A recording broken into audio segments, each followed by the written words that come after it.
Assalomu alaykum. Qora Traverse 2021-yil $3000 polni shumka qilingan ekan.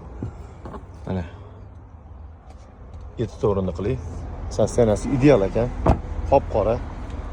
Balonlari ham yomon emas, zo'r bo'lib turibdi. Mana shu yerda mana pitno bor ekan. Men apparatda tekshirdim. Talshinimerda ko'rdim-da, mana shu yerda sal ozgina ko'proq chiqib qoldi kraskasi. Bo'lib, bu yoqda уже chiqmayapti.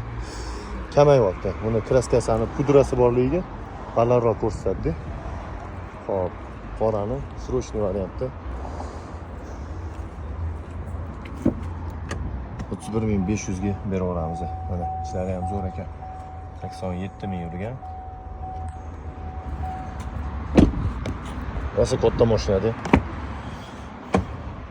Katta ichadi dislan benzinni ham. Endi bu mashina olgandan keyin benzinga qarab ham o'tirmaydi. Olib maza qilmaydi, o'zini huzurini o'ylaydi. Benzin ichadim, boshqa ichadim. Qonni ichmasa bo'ldi-da.